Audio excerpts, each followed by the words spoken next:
Good evening, everyone. I think this is Lethal Sales. Welcome, everybody. We're so happy you're here, I think. Tonight's topic is EVs and where that market segment stands. But before we get to that, Larry's going to do a couple introductions here. I sure will. Besides our usual fabulous people, we have Gary Silman, who's a buddy of Mike Larkin's, and Jimmy Emmanuel, who's a buddy of Russell Hill's. And on this show, if you're a friend with one of our friends, you're our friends. We also have Hallie Garcia, who's one of my best friends, one of the best people I know. And he's with two guys named Tom who have some brilliant ideas about a product that they're going to bring to market. Other than that, we got our usual brilliant cast. We got Russell Hill, the lovely Wendy Reeves. Of course, we got Mike Larkin. We got Jason Reed. My ever popular co-host, Peter Smith. I did get a call from Arkansas, a small town, and apparently that's the only place on earth where Peter Smith is not involved or doing a podcast. So why don't you work on that, Peter? I want you to be a completist. Little Rock is up next on my list. Yes. Just don't get too close to Hillary. I don't want to see you get, hang yourself in a jail cell. Gary Silman, you're one of our new folks. We're extremely pleased to have you. How about telling us a little bit about yourself, and then we'll hear from Jimmy.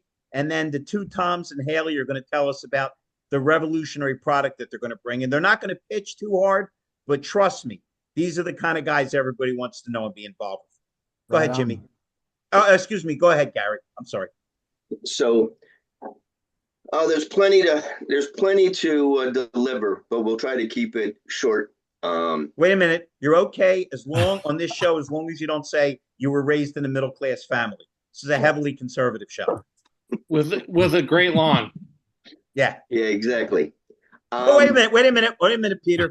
The reason there was a great lawn is that party has so much fertilizer to spread Gary, around. you'll get used to it. So you can't, can't get a word in when everything is going on. I got it there, Russell. I won't go back to my Utes, where we didn't have any food in the house, and we, Wait a minute, you walked uphill both ways to school, both ways. A mile both ways, uphill. Through the snow. Yeah, all kidding aside, what do you do? What kind of work? I mean, Russell's one of the top fixed ops program guys on earth. I'm the world's greatest trainer recruiter, but not the most humble. I can't make all three lists. Rhonda's an incredible publicist. Peter seems to be plugged into everything on earth, which is a good thing. So, Garrett, all kidding aside, just tell us what you do. You have a company or you're a consultant? Because we are car guy managing my own general agency. So I've been in the industry since the 80s, did the tour as a finance manager, worked for Herb Chambers for a few years in the 90s. From Herb Chambers, I went to become the Connecticut rep for Universal Underwriters, learned the aftermarket end of the business doing that. When Universal wanted to become Zurich in 2007, we all knew the writing was on the wall. So we planned our get out of jail, and most of the good people went and started their own agencies in around 2009. I built mine with a guy named Mike Wilkins out of East Longmeadow, Mass, and we named it F&I Coach. He was already a coach. He was a coach at Kentucky as a football coach. So we named ourselves F&I Coach from 2010 to 2018. 2018, it was like Moses coming down off the mountain. Nobody wanted to do digital. Nobody wanted to get better. So I threw my 10 commandments on the ground, and I walked away from the new car end of the business and went into the used cars. Since 2018, I renamed my company Global F&I Solutions. And now really all I want to do is distribute great products through great agents that already have great relationships with their dealers.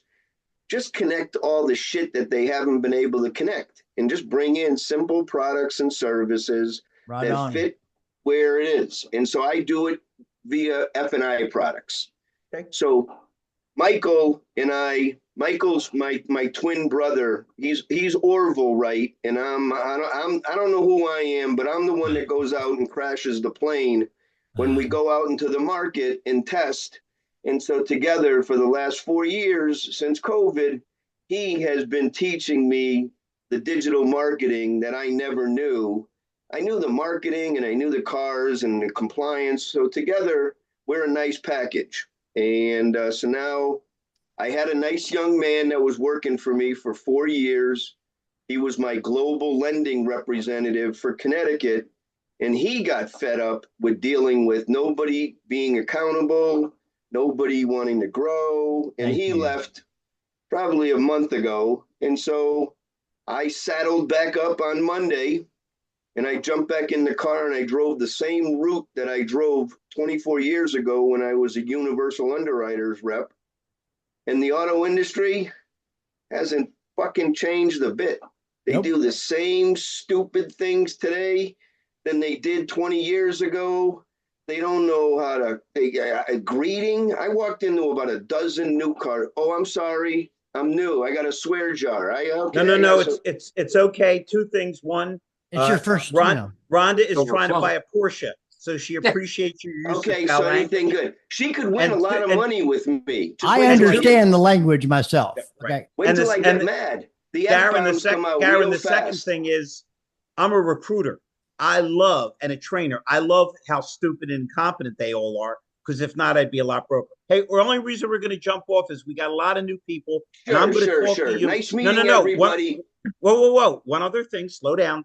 When you're done this show, reach out to the people on here on LinkedIn, because everybody on this damn show, it's the nicest aggregate of people you've ever met. They'll help you. They'll work with you. I'll say it this way to you before I jump away from you. Every one of them's as nice as Mike Larkin, and Mike Larkin's the nicest guys you'll ever meet. And we appreciate you being here. You're always welcome. Jimmy Emmanuel, before we jump to my boy Hallie, tell us about yourself. What do you do? Be careful, Jimmy. Well, be careful. Be careful to set up. Go ahead. I've been in the car business like you folks most of my adult life. I've been around many different projects, mostly on the vendor side. Lead gen, a live chat, fixed ops solutions, wholesale. I was part of Backlot Cars when they went nationwide and got caught up with their success.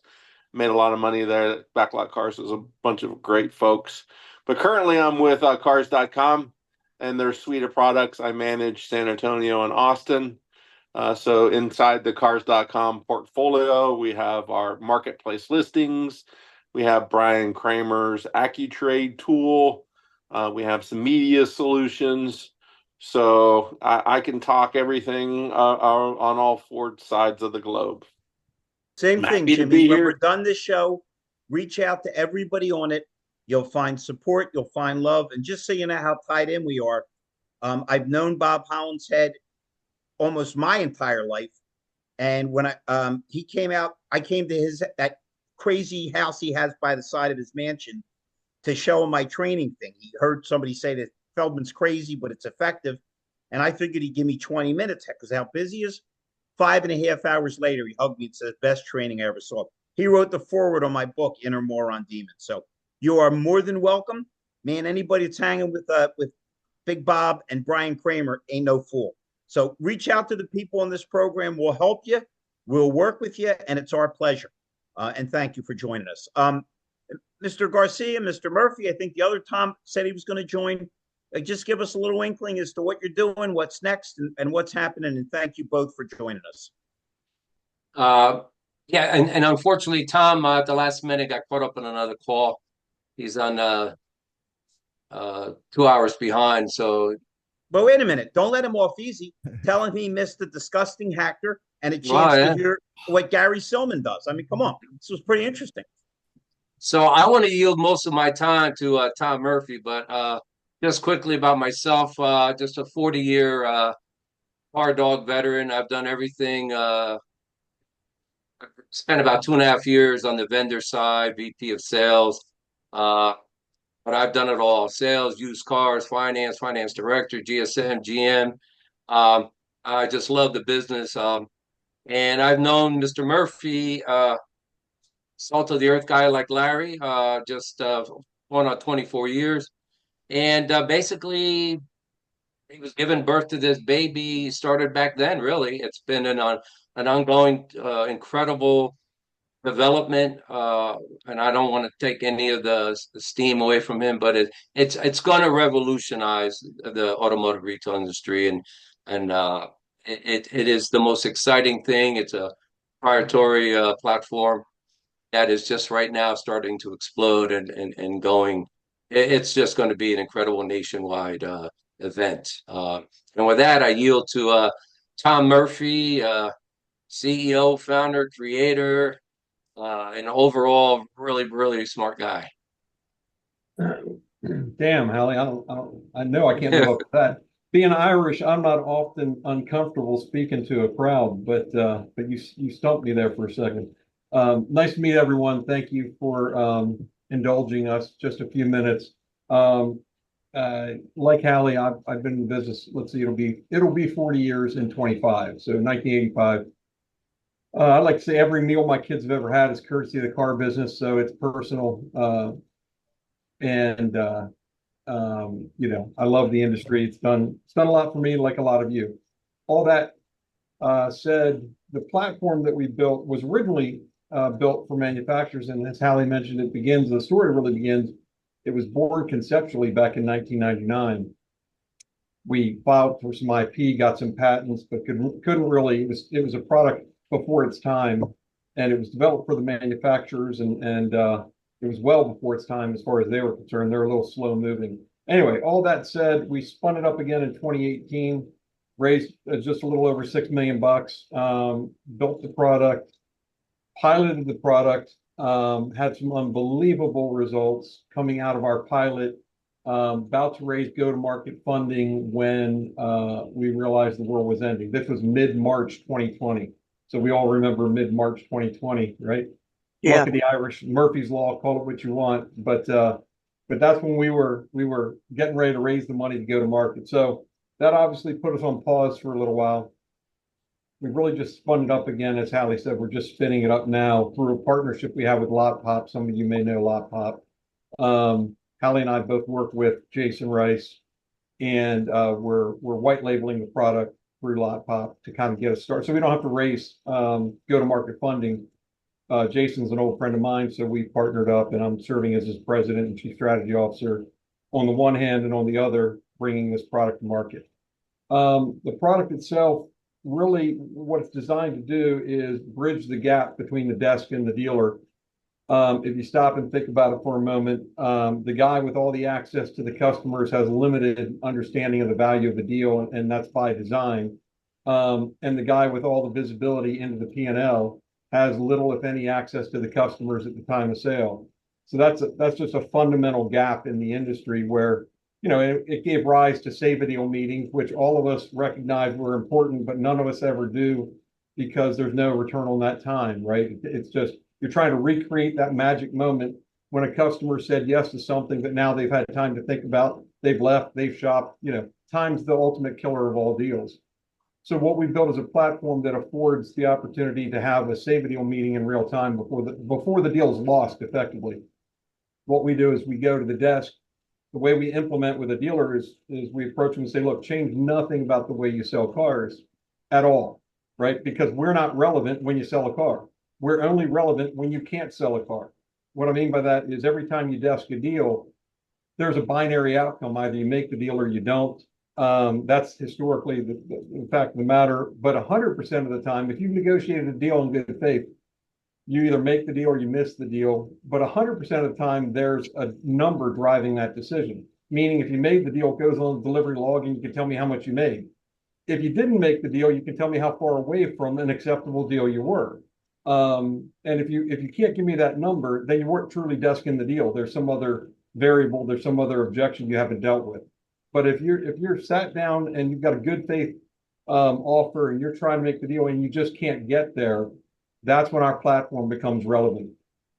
So all that the desk does at that moment is, instead of turning to the customer or turning to the salesperson and saying, I'm sorry, I can't do this, I'm all in, bump the trade 3 times, going to get fired for cutting all the rate, piss my F&I guy off. We all know what that looks like, right? And yet I'm still $1,800 away from whatever the payment is the guy wants, right? You turn to our platform, give us 5 pieces of information, of which one is how far away are you? And we have historically, without fail, been able to make more than 50% of those deals after the decision at the desk has been made to walk the deal. Hey, listen, Tom, I'm going to interrupt you only because I had the pleasure of having dinner with Hallie, who I just flat out one of my best buddies. And he said, because I owned the store, he said, Larry, would you like to have looked at every deal that your managers may be passed on? I said, of course I would, because we all know that there's more to a deal than a deal. There's the trade, there's keeping your salespeople paid, there's the back end. This, instead of going to a save a deal, this saves the deal while you're in it, because it ties in with what the real bottom line is of the guy that owns the place and is writing checks. Did I say that succinctly enough, Tom? Yeah, what we like to say is we enable the dealer to be omnipresent so that a deal is never lost, that he doesn't say we can't make the deal. Because there's just a huge delta between the perception of the desk and the perception of the dealer. And that's simply what this platform does. It exploits that. It ensures that deals don't walk that the dealer would have said yes to. Okay, perfect. In the coming weeks, there's some things going on behind the scenes with Tom, with other people's on this show. I want to be discreet, but we'll be hearing more from Tom, who's a really good guy, and Haley, who's a really good guy, and we'll integrate him into our Murray bunch. Is there anybody else other than that idiot hacker that we have on the show for the first time? Because we'd certainly like everybody to feel as comfortable as possible. There's my buddy Ron Boss. For anybody that doesn't know, Ron owns a Chrysler dealer in Swedesboro. If there's a more hands-on owner, I don't know who he is. And when I say hands-on, that doesn't mean screaming and hollering. That means holding himself accountable so he can hold his people accountable. And that's great. Ron, how are you feeling tonight? What's going on, my friend? All is well down in Never Never Land. So, yeah. So I was away last week on vacation, getting back this week in the swing of things. We're kind of down to the wire with getting this charging station installed. Of course, I'm running around like a nut because these credits are going to go away. So I'm like, listen, you can put this shit out in the front and put an extension cord on there. I said, I just want to make sure I get my rebate money back. So, because God only knows what's going to happen. And listen, that's a good thing. But, this whole drinking the Kool-Aid for these charging systems has been a real, whatever. So that's just one slice of my pie. Of course, you didn't tell him where you went. For anybody that doesn't know, Ron owns a Chrysler Dodge Jeep Ram store. So where he went to vacation was Gaza, because it was more peaceful and he was in less danger than being at a Chrysler dealer in Swedesboro, New Jersey. All right, listen, I was at the happiest place in the world on election day. Let's not forget that. No. You're going to say it was Disney World.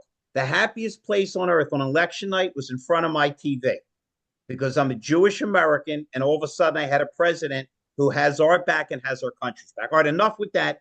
Rhonda, who is my favorite person and the best publicist around, set this up to talk about EVs. So I don't want to be disrespectful. So here's my feeling on EVs. I'll state my case. We can go around the damn room, and we certainly want to hear from Peter. Listen, the people that have them love them. You can't pry them out of them with a crowbar. So let the people that want them, let them drive them, let them enjoy them, let it love them. But as we found out with prohibition in the 20s, you can't force things down people's throats. Because I think, Ron, you have to address it in the sense that the people that love them really love them. Is everybody on this show, you're all bright people. Has anybody in their life, and I thought the Pontiac Aztec was bad, and the AMC Pacer, has anybody seen an uglier thing than that SUV that they put out? It looks like a dumpster, a silver dumpster. And yet these people buy them, they pay $100,000 and they're happy. So as far as I'm concerned with EVs, the market's never going to go anywhere. It's not going to disappear. You got one of the smartest people on the planet, behind it. And now Elon's tied in with Trump. But the concept that they were going to completely So disassemble the economy, the world's economy, because they were concerned about an environment when they are the single biggest polluters. I just saw the stats, okay, on what Camelot burned up in terms of carbon footprint in the last 2 months. And how about our boy Al Gore, whose rationalization is, well, I have to fly on private planes. I'm important. Well, So he can do that because he so invented the internet. Come on. right. There that's you true. go. That's true. Hey, Larry, just wanted to jump in real quick. Couple things. So I agree. Let's give the consumers what they want. I'm all for that. That being in New Jersey, we follow whatever California does. And, Larry, I told you this, I'm on the board for NJ Car, and which is our state legislation. And effective January 1st, I'll be the chairman. It's a 1-year term. So now I got a lot on my plate as far as like with, getting more involved with some of the bills that are being written, some of the, things are coming. Like in one way, it's like I said, it's a positive, but the concern is going to be, and as far as the credits that were driven to buy those cars. I can You got tell to you being on the use front them or line. lose them. I get it. Yeah, I get exactly. it. So I can Now, tell you being hey, on the wait, front wait. line. Two things. If you're in that responsible position, and congratulations, you have a fiduciary responsibility to tell every dealer in New Jersey about Larry Phelps. We owe it Oh, to I them plan so on they it. can get I've the already right people started trained. it. So, The I'll other get you into thing the is, minutes. the other thing is because Chrysler sales have been a little strange the past year. Like all true entrepreneurs, and Ron's the best. He has gone into another business. You can see it on his picture. He is selling ties that replicate the bathroom wallpaper from Liberace. So if anybody has any blind friends that they need to give a gift to for Christmas, there it is. Hey, Listen, Jimmy, the man. thing is, I love Ron. Imagine what I say about the people I don't like. Look, Hallie's so glad I'm not talking about him. Go ahead. I'm sorry. Well, listen, man. If you can make it look good, you can make it look good, man. So I It's true. try. It's true. But all joking aside, like I said, just and I'll kind of land with it is you know, we had a meeting with NJ Carr, and of course, it's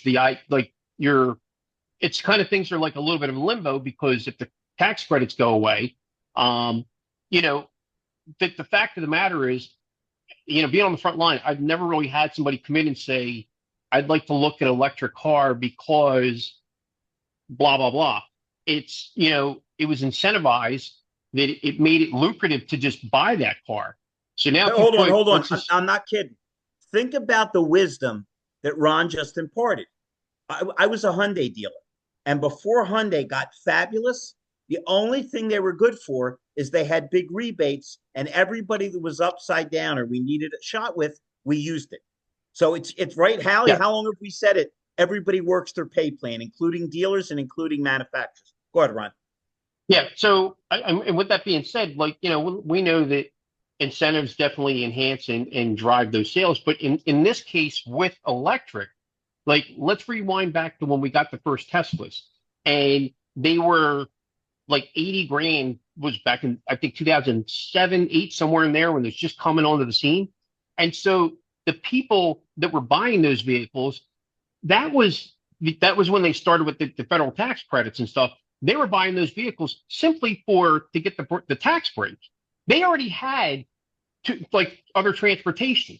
So for them to buy that was simply a tax advantage. And I know for a fact that, like, you meet with some of the higher ups and they just flat out said that. And with that being said, the conversation over the years is what happens when it gets down to something that the consumer can afford, that $45,000 price range. Mhm. And that is their primary transportation.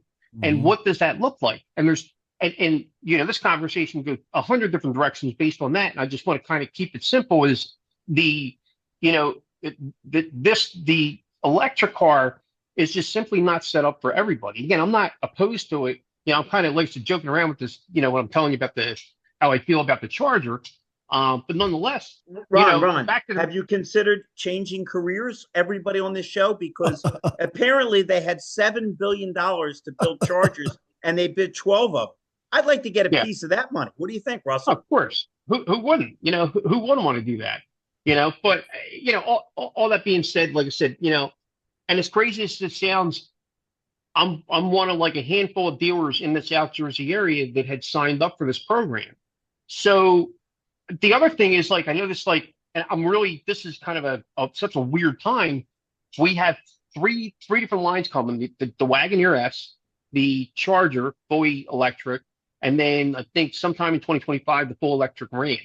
So because we're one of the dealers that signed up, I'm going to get that inventory versus the non-dealers that didn't sign up. So I don't know if that puts me at an advantage by having that because kind of what you alluded to earlier, like the consumer wants what the consumer wants. It's like ordering, like sitting and ordering cars, and somebody orders that mustard colored yellow, and it's like, oh my God, it's the ugliest thing you ever seen. 2 days later, the car is sold. So it just Ask goes for to every show, seat. The right? beauty of it is, Ron, and I feel for you. Ron and me are like brothers. And then we'll jump to Peter Smith. Haven't heard from my main man yet.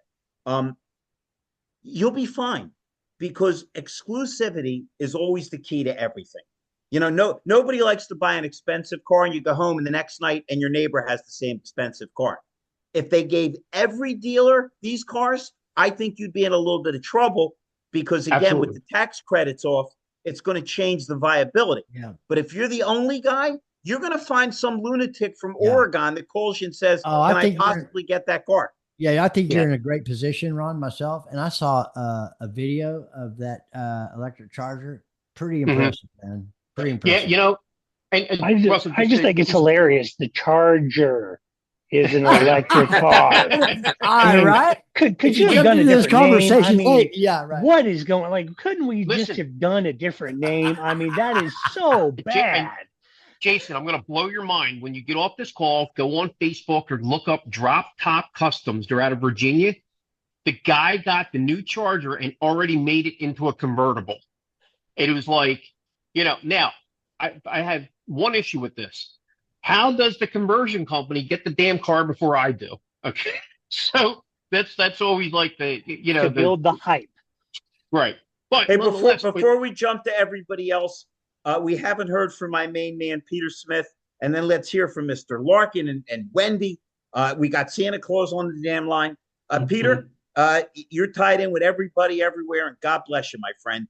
Hey. I'm pretty sure you feel like I feel. For anybody that doesn't know, the new folks, Peter was an original owner of electric cars, and he appreciated them, but now he's pretty much of the mind that I am, that if you want them, God bless them, but you're not rechanging an industry for them. All your floor, Mr. Smith. Well, first of all, I'd like to thank Tom for joining us and talking about Pivot. I went through it with the other Tom last week, and it is a absolutely incredible platform and does make 100% sense to be in a dealership, especially on how they're working with it. Having said that, I'd like to jump to EVs as this is what the call is all about. And of all the people on this call, I probably have the greatest amount of EV experience as an owner, as an investor, as a manufacturer, everything all summed up into one. Now, wait a minute, Peter. Peter, I had an incredible EV experience with this girl in high school. But if I talk about it, Ron's going to load up the swear jar. So, Tom Murphy, call me later. It'll be a much more fun conversation this one. Go ahead, Peter. So in saying that, there's a couple concerns that EVs are going to have to face now that the real truth is going to come out, not the manipulated news of EVs. As I said, I was in the space for 10 solid years as a manufacturer, as in the critical earth area and the chemistry, and also in the automobile industry, and an owner. Tesla is not an EV car.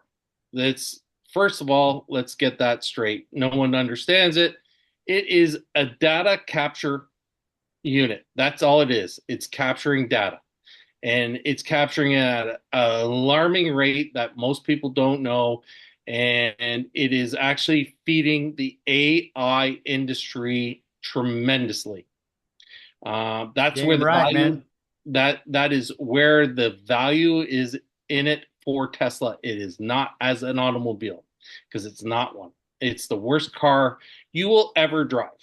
Now, saying that, I've had 5 of them. Larry briefly talked about the Cybertruck. The Cybertruck came to fame because it had 2 million No, I remember pre-orders talking to you. on Absolutely. I got on it right over to them, and I Larry, appreciate you're the on. time. You need to mute. Thank you. They had 2 million pre-orders on the Cybertruck. Now, how many cars have they sold? 27,000 out of that 2 million pre-order. Staggering numbers. They have them in stock for people to take. What happened to that 2 million order backlog? Gone. It's not that these vehicles are just getting adopted by the early adopters. The follow through is not happening, and it's going to be the world's biggest flop of an automobile next to the Aztec. We talk about, and unfortunately, Ron, I don't know if you got the news today, but they've halted the Ram Charger and the Ram and the Wagoneer S, and they're only going to produce the Charger initially for the first year. So that was today. That was today. So Stellantis has pulled back on it, just like Ford has pulled back on the F-150 Lightning and the Mach-E. We're going to run up against a massive mountain in EVs, and that is going to put to the people that, yes, they want to drive them. It's going to be less than a 10% adoption rate right across the country. So when you look at that, that is 1.7 million sales per year in the strict BEV space or less. And that is going to be quite a hurdle for OEM manufacturers to overcome. You will find them dropping off like crazy and leaving it up to Tesla. Peter, got a question for you. Sure. I was listening to Brian somewhere, and the upside to what you're saying, to that downside picture, which is, I believe, is true, is that it could be really good for the used car market for a bit. It will be good for the used car market because the lack of production will solidify the used car market and affordability too, right? Yeah, and it'll lift it. But the challenge is, when you're going to look at it, you're going to find manufacturers that will not exist, like Fisker Ocean, Fisker Karma, gone. Where are you going to get the parts for it? Rivian, and that's their second time. That's their second go round too, isn't it? Third. Oh, okay. Third. And you're going to find these manufacturers out there that they're gone, and they're going to be worthless, absolutely worthless. Rivian, right now, Rivian has a challenge that their 1-year-old, 2-year-old R1Ss are worth less than half of what they were originally. Hey, Peter, yes, got a quick question. I have a question for you. Sure. Do you remember, and I don't know if you remember this, I think it was Fisker, and it was back in like, when I think they debuted like early 90s, I forget when it was when they failed, but do you remember, and I don't know how true this was or not, it was Bob Lutz, who was, he was with Chrysler, then went to General Motors, and he was, I think, trying to work a deal out where he's getting the Fiskers and then converting them back to V8s. Like, yes. So the original Fisker that came out was a V8 engine car. Then they went back to they went bankrupt, and then they came back with a electric vehicle in the same body. And then that went bankrupt, and then he came back with the Ocean and the SUV, which was a cross between a RAV4 and a BMW, what was it? The X1, I believe, looked like a golf cart with doors. So that was the initial there. it was and that took all of about 4 months to go bankrupt because he wasn't funded and he couldn't go couldn't get and entertain any more production, and he went out of business. They couldn't even supply the parts. So the with that, Gary, you have a question for me?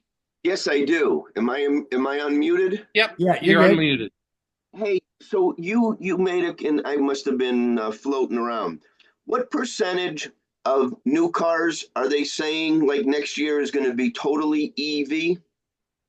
Oh, it's going to be less than 10%. So and then in 2026, what are they talking about? It'll be again less than 10%. The you will find in the next 5 years, instead of climbing in numbers for BEV specific, it'll be declining in numbers because without the incentives, the manufacturers will not produce them. Okay. Because And the people rich enough, Gary, to buy them are going to buy them. But the key was the incentives made them so viable. We're on a program. Tom Murphy, I told you about it. Tom Halley about it. Automotive Partners Association, which we'd love to see on a Friday. Explain your Friday thing. morning, 7 o'clock, Gary. Right. But Tony Thorstad leased the car. Yep. The car was the payment 149 or 190? It was like it was 129. Yeah. 149. Listen, no money out of his pocket. He didn't say he loved the electric car. He said, I'd have to be crazy not to drive a brand new car for $149. So if the viability goes and he drives 10 miles a day. Yeah, if the viability goes away, now you're down to the same people that were going to buy him, whether it was like, again, this $100,000 vehicle. I bet you the people that have them love saying, look at the $100,000 vehicle I have. It's just ugly. When I was a kid, if a Corvette drove down the street, we stopped playing street football and said, look how great that car looks. All right, so yeah, once the viability goes from the dollars, you're going to see this is a tough crowd. Hey, Larry, this is a tough crowd. Usually I got to talk over people. I didn't realize that. So so my question still, and I apologize, Peter, are they going to hybrids? That's what I want to talk about. Me as a professional, I want to say, get the fuck out of the. I did it again. Get out of the look. Sell your 10% to the people who want to buy the 10%. Right. Stop focusing on all this other stuff. Now, what is it? Is it the hybrid? Are we going back to gas now that they've reduced all of the mandates? And now, because where I'm seeing in a lot of New England is you got the tree huggers and you got everybody starting to work together. And they're saying, just use some carbon neutral stuff. And so at one point they expected everybody to be selling 20, 30% EVs. That's not happening. So is it the hybrid or are they going back to gas? I think there's going to be other types of technology, don't you, Peter? Yeah. So in that specificity, you're looking at, you have five current propulsion devices available to you. You have hydrogen with the Toyota Mirage. Okay. You have BEV with a number of them, including Tesla, full battery electric. Then you have plug-in hybrids. Then you have hybrids. And then you have ICE vehicles. That's the spectrum we have right now. Okay.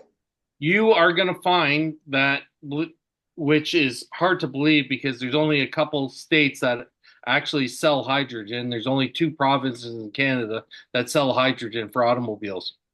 Connecticut and Massachusetts are really looking at it hard. Yeah. I think Massachusetts.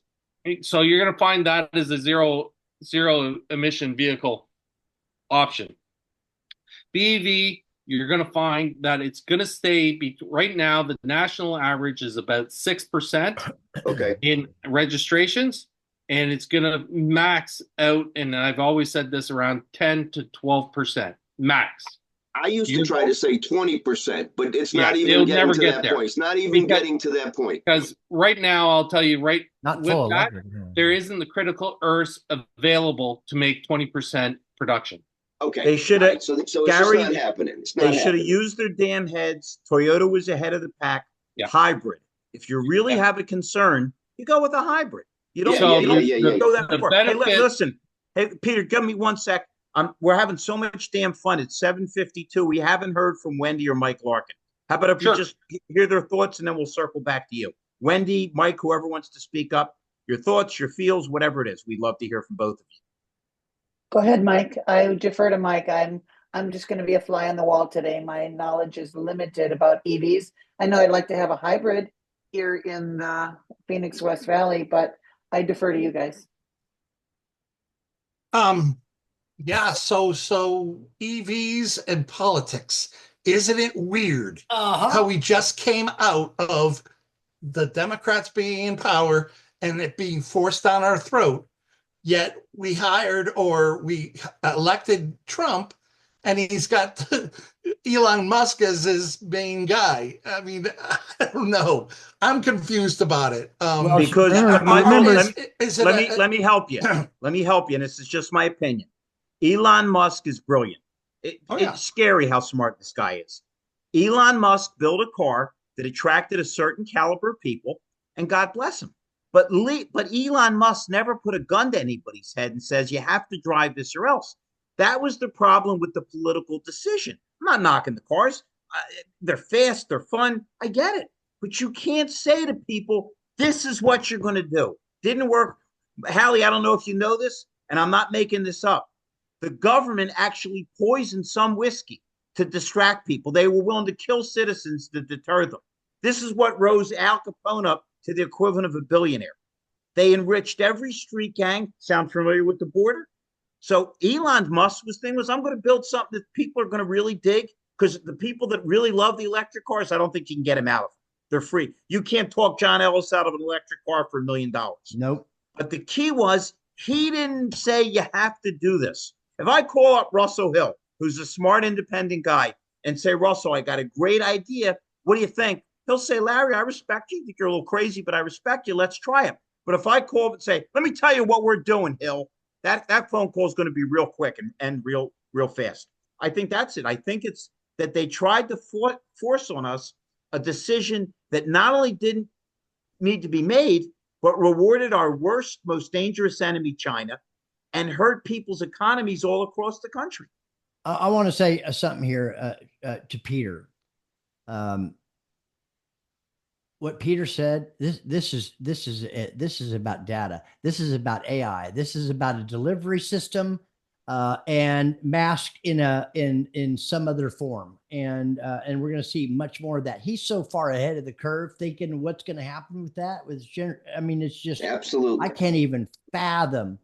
But that's all they've been doing. They collect everything. They know your times online. They know everything about you.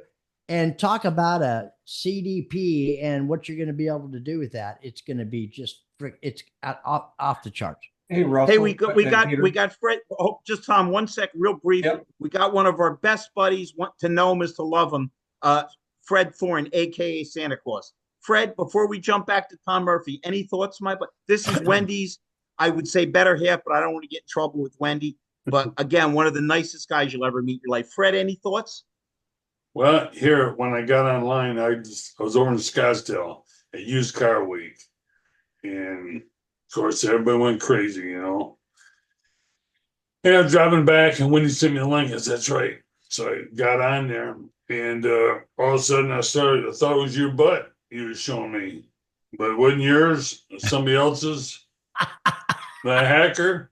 That was not a hacker. That was filmed from Peter Smith's graduation party. There's a reason he can't get over the border in the United States. I thought it was Peter on crack.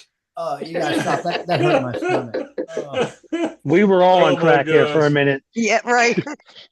Hey, Boy, hey guys, and ladies, I didn't know what to expect.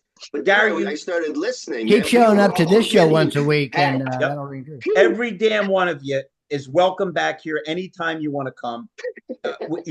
All your opinions are valued. We appreciate you. And as I said, I'm going to talk to you and Mike after. Jimmy Emmanuel, Tom, tie in with everybody on this program. You won't find truer souls then yeah, but don't Russell bring back will- those other friends. Don't bring back those other people. Yeah. Yeah. All right. We're sneaking up on 3 minutes left. Peter. Tom, No, I interrupted you to Larry, hear from Larry. Yeah. Larry, we started about 20 minutes late. Okay, then we'll go over. I like this. Yeah. So go ahead, Tom. You were about to say something. I was just going to quickly say that not only do I agree with you, I've heard Elon say that himself. He readily admits that. Well, I'd like to find out where that is, Tom. If there's I'm telling you, I saw it. I saw. I'm going to use it in my sales pitch. Seriously, if you can make sure I get it, Peter will probably. I will send it Peter to finds you. everything. Russell, I will send it to you. It was a conversation I had with him a week ago. And then, as always, he said to me, Larry, how do I turn off my computer? Good luck trying to find that one, Larry. Hey, I'm a Jewish car salesman. I can pitch anything. I'm not saying you're going to buy it, but I'm going to take my shot. We cut Tom off. I didn't mean to. I didn't touch him. Tom, you still with us? No. I just wanted to buttress Peter's point, or I'm sorry, Russell, whoever was making the point that they're not a car company, that they're a data company. Peter, yeah. You know, I'm saying right out of Elon's mouth, I heard that about, I don't know, in the last 2-3 months. That's absolutely.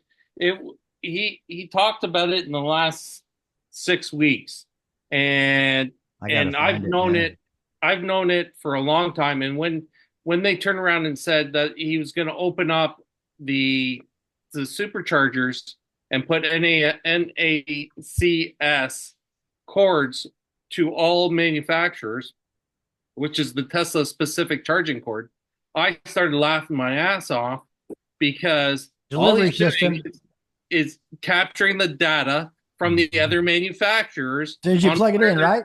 Where they're plugging in, because they have to download the Tesla app. Guess what? Exactly. Downloading the Tesla app, he's capturing more data. And while you're charging, Peter, is it true while you're charging, once you plug it in, after you downloaded the app, it takes everything out of the car that you're in. It knows everything. It can.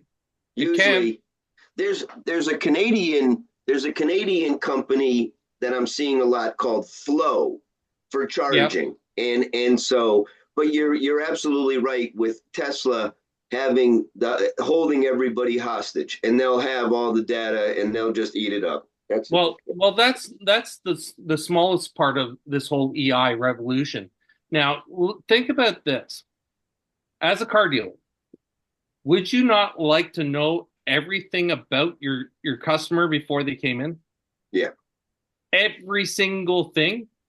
Well, Tesla has that capability, and they have that capability. Think what that would mean for fixed operations, to know exactly the where's, the what's, the whens.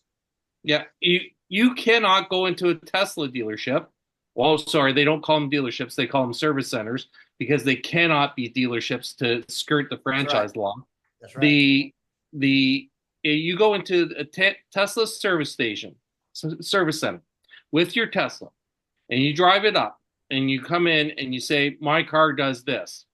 They can go into their system and say, sorry, Mr. Customer, it doesn't. It doesn't. It's not in the system. And it you doesn't cannot exist. tell us it does, because, or if I say, oh, it makes a really weird noise at 70 miles an hour.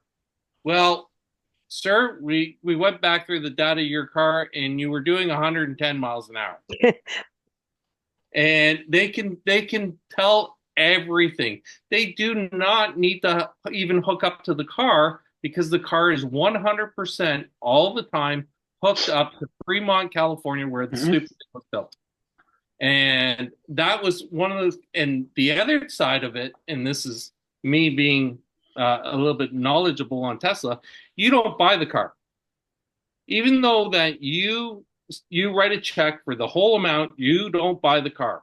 The contract says, and it's about a 20-page contract, says you're buying the use of that car for a unlimited point in time chosen by Tesla. And they can call the car back at any time. And for example, here's the best one: the full service drive, which is their autopilot. You are paying Oh my God. to be on a beta test. You are not. You didn't buy that option. It's a beta test, and so if it fails, you have no they have no liability to you. And that's in the contract, because my very first Tesla that I owned, within 4,000 miles of it, the full service driving tried to drive me into a guardrail.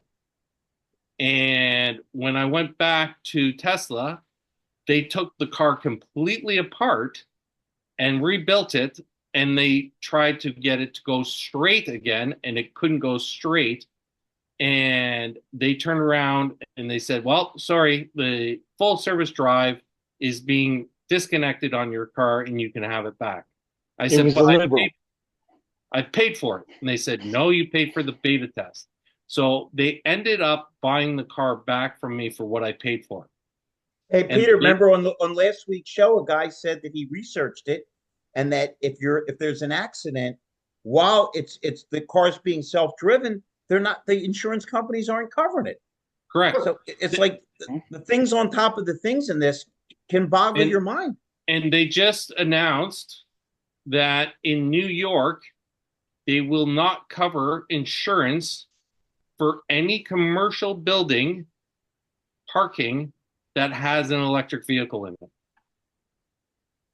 Because of fire? Because of fire. Yeah. And people don't understand what thermal runaway is. Thermal runaway is like for those in Texas like Russell, it's like a pump jack exploding. There is nothing that's going to stop it other than suffocating all the air around it. Means throw a piece of dynamite at it. And that still doesn't even stop it. Nope. I mean, there's salvage companies or tow truck companies that have these giant dumpsters filled with water to place Teslas in. Yep. I think you've said that before, and I went and looked into it because I was like, wow, this is gonna be fascinating. I want to see what this looks like. And holy cow, it's legit. And I'm like, they were pulling these cars out of the water after days of sitting in there, and they were still burning. Yep. So here's one thing. If you look at the LG, I think it was LG battery plant in Seoul, Korea, that went up in flames, and there's a video about it where there was like 60 people who died in it because the fire spreads faster than a wildfire. You can't stop thermal runaway. So one of the challenges, you do have all these people that say, I want to drive these cars. And there's 50% greenies, which is truly challenging because the only time an electric car is actually green is when it's in motion. When it's not in motion, it is not green by any means whatsoever. Volvo, the most sustainable car company in the world, put a study out saying it's 140,000 miles before they turn green. And most cars don't hit 140,000 miles today. So it's a scam. It's a big scam. It's the world's biggest scam. And that's coming from someone who owned graphite mines, which graphite is 90% of the chemistry in an electric battery. It's coming from someone who knows them inside out because I've had 5 of them. It's coming from someone who's been in this business for over 40 years. It is a challenge that is the actual curtain is going to be pulled back, and the only car company, in my estimation, that is going to have electric cars in the next 5 years is Tesla. Everyone else is going to get out because it's not commercially viable. Germany, all the plants are being shuttered right now. Mm-hmm. So Volkswagen, Mercedes, BMW, they're all getting out. BMW is the second largest OEM manufacturer in the world, other than the companies coming out of China, that builds battery operated vehicles. All I can say is drill, baby, drill. Okay. Exactly. So that's the other thing. The only other reason why you buy an electric car is because of its convenience. I had one because it could drive 300 miles every single day by unplugging it from the wall. That was it. And that was the only reason why I bought one. It was nothing else. I always had a full tank of energy in my car, and that was it. But once you ran out of it, it's the world's worst thing because now you're in panic mode. I drove from Toronto to Washington, D.C. in my Tesla. It took me 3 extra hours to get there. 3 extra hours of time that I won't get back, and 3 extra hours going home. Plus the stress level of finding a charger that was working and available to get there. Plan your trips, do this, all the crap that the EV gears, the Teslarati says, it's crap. They do it because they say it because they've fallen into the spell. They are absolutely Teslarati. They are fanatics about their vehicles because if they do not say anything, then you can question them on the mistake that they made. And they don't want that. So they will sit there and they will promote and promote and promote and promote, just like what just happened on up to November 5th this year. So you see what happened there. You see what's going on. Now, having said that, it's the EV world. It's a completely different thing. And as I'll use one of Larry's quotes here from Mark Twain. You can't, what is it? You can't argue with stupid because they'll beat you with experience. Twain, it's one of my favorite quotes, said, never argue with stupid people. They'll drag you down to their level and then they'll beat you with experience. And that is what EVs are. I'm not saying that there isn't a market for it. There is a market for it. Yeah. That there absolutely is a market for it. I remember reading like it people say, oh, there's a market for it in urban environments. No, there isn't. Because in urban environments, most people live in apartment buildings, and there's not enough chargers in an apartment building. Yeah. Listen, I got to jump in here because as soon as I jump in and say what I got to say, I got to jump out. And I want to preface everybody here that this whole time we have not really paid attention to Santa Claus, and he's finding out who's naughty or nice. So beware. Okay. But he saw the naughty. He saw the naughty when he got on. So I read, I've done a couple of digital dealers, etc., on EV, AI, and the future of fixed operations and stuff like that. It's fascinating information. But, there's many other countries that are, 38, 40% EV adoption, that kind of stuff. I think Australia is one of them. I could be wrong because I don't want Peter to catch me. So I'm going to preface, I could be wrong on the country, but I think that at the time they were 38%. Now, but the challenge was it was nice and green for them, except that there was an article by a publisher. If you want his name, I'll get it and get it to you. But he wrote an article that the cost of electricity was so high. Okay, it was almost $1 a kilowatt hour, and if you look at what that cost is and translates into the U.S., that's about $100 to fully charge a Tesla. Are you freaking kidding me? Are you? And we don't have we have 3 power grids. That's it. The East, the West, and Texas. That's 3. That's all there is. 55,000 substations that are widely open to attacks. Go ahead. Russell, and Texas a couple years ago had a tragedy. Up now, man. They froze in Chicago. The EVs froze, and California. I got friends in California. Every other week they have a brownout. So could you imagine forcing that strain of electricity on the planet, much less a state or a city? It's crazy. It's short-sighted bureaucracy. Peter, you're a wealth of information, man. The stuff I don't even know where you find the time to get it together. And I just don't understand it, but I certainly like listening to you and following you. And I'm not saying that to slight you, but I'm telling you what, it's really just almost about my bedtime, and I'm going to have to zone out here. I love each and every one of you. Thank you, Santa. Thank you for showing up for me tonight. Russell, just before you go. Yeah. In the chat, I put the article where Elon Musk says Tesla is an AI company. Okay. All right. Somebody else So sent. Who was that? Rhonda. Yeah, I did. Rhonda got it posted Oh, that too. was Rhonda. Oh, Yeah. you sent that too. Is that the same one? Same link? No, different. Yeah. So I need Fred to show his face. Hi, Where's Fred, show your Santa? face. Fred. Hey, Santa, they need to see you. Santa. where's Santa Heads up. Claus? There Where's it Santa Claus is. at? Oh, hey. Oh, You want to check this out? You want Hi. to see if we can see Santa? Santa. Hello. Where? Look at He's down there. who's that? Did you see Santa Claus? Ho, ho, Did you see? ho. Woo! That's the real It's thing Santa too. Claus. That's the That's real the deal, real baby thing. doll. Thing. You can pull on that Yeah, beard. mwah. Look in bed. I'll see you. Sweet dreams on At that one. Christmas. Seeing Yeah. Santa Claus, man. Really? Jason, she's gonna love that. Oh boy, he's the best, man. Any of my gloves? My oldest. I see My how you oldest saw work, him. Jason. Hey, come on.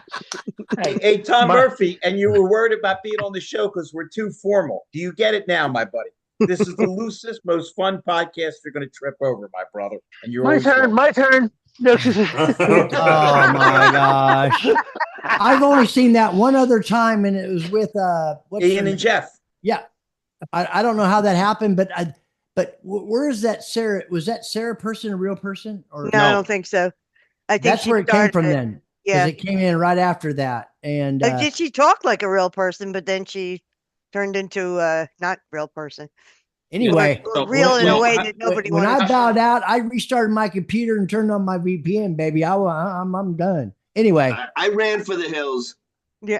Gary and I'm just Jimmy pressing and the buttons. rest of you, come back next Thanks, guys. next Wednesday. Okay, I really got to bounce though, but All right. See you Good later, night, Russell. everybody. Take thank care. you, thank you, bye bye. Good night. Bye. Thank you. So Well, I having think said that, I think See that you, Russell. we will never bring up EVs ever again because Peter just put them not just to bed, he dug a hole and threw them in. He buried them. Yeah, so we know what's going to happen. And the end, we don't need an update. This is it. No, the American the people world. issued a mandate. We issued a mandate that we were going to take the crap and that we didn't want to be force fed a product. And I'm not going to blame anybody for that. Right. I think it was a great thing. The only thing I might remotely maybe disagree with is that Tesla's going to be the only one. I think BYD, while they won't be here in the United States thanks to the tariffs and things like that, I think BYD will be part of the global aspect for what EVs will be in the future because some of their technology with putting a gasoline motor or in the front to charge the batteries is brilliant in my opinion, and I think it's fantastic. They got EVs or whatever you want to call them now that'll go 700 miles of range. I mean, that takes care of a lot of anxiety, but we'll never get them here in the States. No, so my statement was based on North America. Gotcha. Canada's put a 100% tariff on them. US will put a 100% tariff on them. When it becomes unaffordable for people to buy them, and basically It's not an option. it removes that as an option. And no matter how good the thought process is, it is destined for failure. Just ask Malcolm Bricklin about Yugos. And that so He should have quit with Subaru, Peter. He was 1-0. Get a Yugo with every Cadillac. So I will give you a quick rundown. Malcolm Bricklin brought Subaru to North America in the 60s because he tried with Toyota, but Toyota was too much money, and the only company you could get was Subaru. He brought Subaru in. Subaru took off for him. He made a lot of money, and then that funded his dream for the SV1, which was the safety vehicle one, which was the gull-wing car that he produced in 74 and 70 to 76. He built it in 90 days by cannibalizing parts from other car companies and launched it at the New York Auto Show.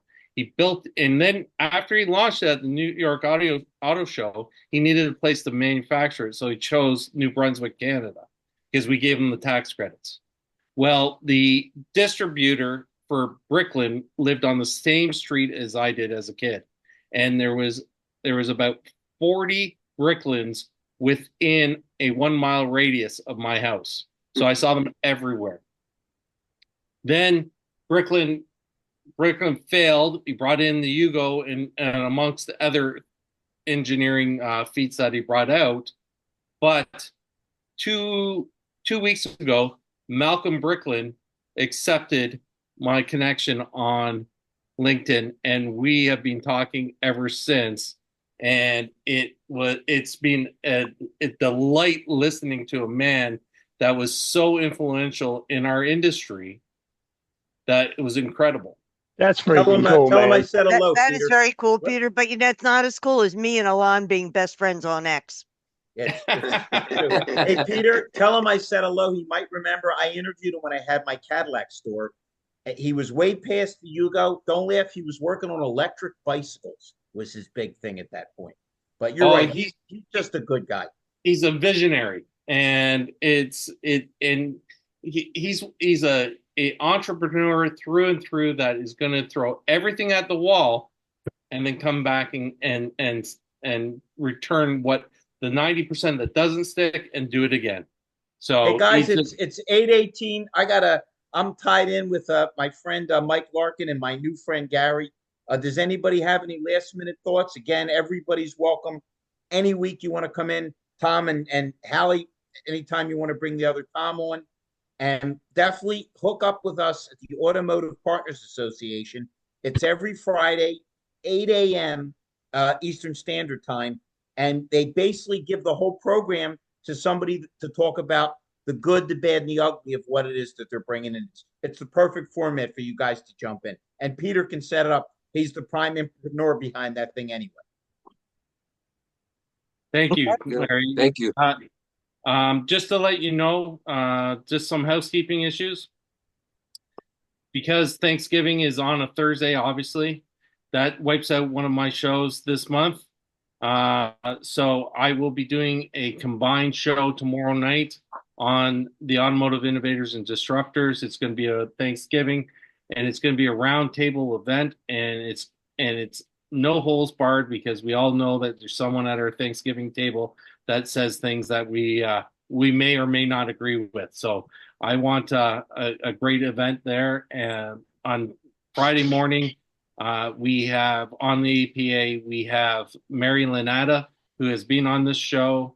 She has a technology called Hoodoo, which is a workflow technology for dealerships that's absolutely phenomenal. She will be the guest on that show. And then I don't know what's happening on David Long's show right after that. But other than that, have a great week, great weekend coming up. And hopefully we'll see you on those other shows. Thank you. Have a great night. Hey guys, have a good night. Good night, See you everybody. guys.